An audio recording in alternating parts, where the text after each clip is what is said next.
Not a single country endorses the kind of vicious and indiscriminate violence perpetrated by such groups as ISIL or Daesh, or groups like Al-Qaeda, Al-Shabaab, Boko Haram, and others in West Africa or in the Persian Peninsula, the Arab Peninsula, Arabian Peninsula. In fact, it is opposition to these terrorists that is bringing governments and people together in every region. And that is exactly as it ought to be, because those thugs are the living definition of evil. The kind of evil that I described that Great Britain fought back against so hard in World War II. Let me just emphasize to you that the crimes of these people go way beyond theft and destruction. They're smugglers, extorters. They destroy cultural treasures. They attack history itself. They attack schools. They butcher teachers, murder innocent journalists, abduct young boys and turn them into killers, auction off terrified girls in modern-day slave markets with notarized sales contracts, and use the term marriage to describe what is actually sanctioned, even encouraged, systematic rape. This is Daesh's standard practice. And they have built a bureaucracy out of brutality, systematically murdering Christians, Yazidis, Shias, and others because of where they're from and because of who they are, because of what they believe.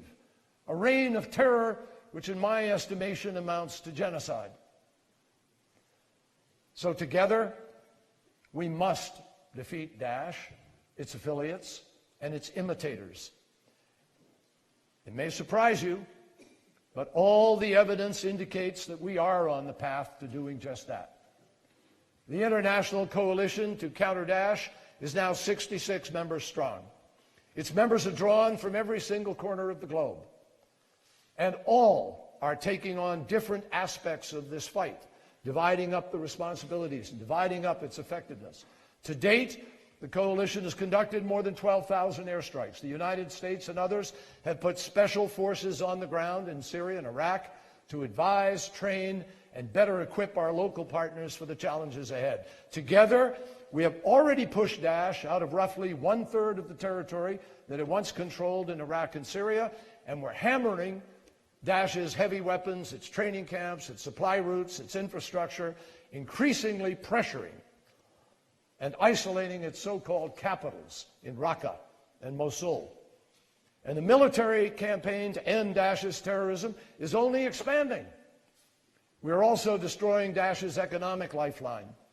We are targeting and hitting the terrorists' oil production, their refining facilities, their tanker trucks, their cash centers, their illicit banking hubs, and already they have had to reduce the paychecks to their fighters by 50%. So Daesh is losing ground. Not as fast as some of us would like, but losing ground. Losing leaders, losing fighters, losing cash. And you know what? They're losing confidence as well. A week ago, Daesh beheaded 4 teenagers, young teenagers, 13, 14, in Raqqa, kids, because they feared they might be some sort of spies. Haul them out in the square, slash their heads off for everybody to see, and terrorize people. Kids. And as a result, we know from survivors, defectors, and intelligence reports that members of Daesh's rank and file are also now losing hope. But we also know that beating Daesh on the battlefield in Iraq and Syria is only the beginning of what we must do. As Henry David Thoreau wrote, there are 1,000 hacking at the branches of evil to only one who is striking at the root. So we have to strike at the root causes of violent extremism. And we can't do that unless we first understand what those causes are. Since the fighting broke out in 2011, at least 800 Britons have left this country to join Daesh. 17-year-old Tala Asma was an A student at his West Yorkshire high school. But in the spring of his senior year, Tallah and his next-door neighbor left for Syria. A couple of months later, he detonated a Toyota Land Cruiser full of explosives at an Iraqi oil refinery, killing himself and 11 others. It may be disconcerting, I know it is, in fact, but it's nonetheless true that some of these terrorists or would-be terrorists are our neighbors, in America too, in Australia, in Germany, in France, in Belgium. Men and women, and yes, children, from our communities who are somehow coming to the conclusion that Daesh or another terrorist group is their destiny, not Oxford or a job or future. Now, some individuals we know are driven by tribal or sectarian allegiances, others in response to oppression. For example, for years now, Assad's iron-fisted rule has played right into the Daesh recruitment strategy, particularly among Sunnis who view Assad as an existential threat to their communities. And having made peaceful change impossible, Assad made violence inevitable. And he thereby paved the way for Daesh to emerge and feed off each other, with the cruelty of each driving the desperate into the poisonous embrace of the other. I want to underscore the biggest blow that we could conceivably deal to Daesh would be to end the war between the regime and the opposition and bring about a political transition in Syria. And that is why the United States and the UK and 18 other nations, including Saudi Arabia, Iran, and every major country with a direct interest and stake in Syria, have all come together to form the International Syria Support Group.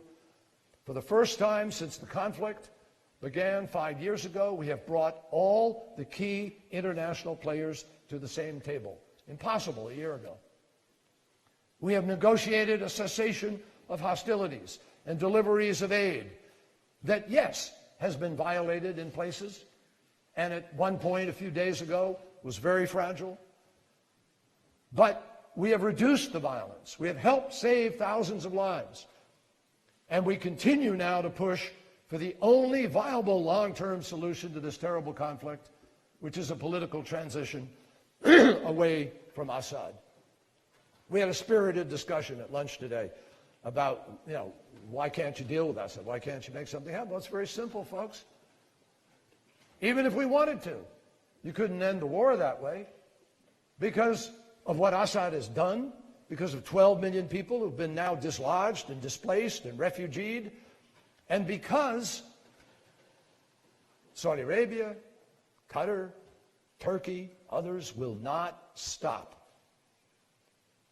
because of Assad's presence. The quicker we help to end this conflict, the quicker we will alleviate the suffering of the Syrian people, and the quicker we can all focus on eliminating Daesh from Iraq and Syria.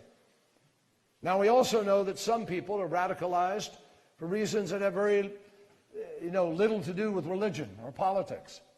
Some people become terrorists because they have trouble finding meaning in life or economic opportunity in their daily lives, because they're deeply frustrated, because they hope that groups like Daesh is somehow going to give them a sense of identity or purpose or power that they have not received from the normal currency of their lives. It isn't complicated. When people, and particularly young people, have no hope for the future and no faith in legitimate authority, when there are no outlets for people to express their concerns, frustration festers. And no one knows that better than violent extremist groups which regularly use indignity and marginalization and inequality and corruption as a super easy recruitment tool.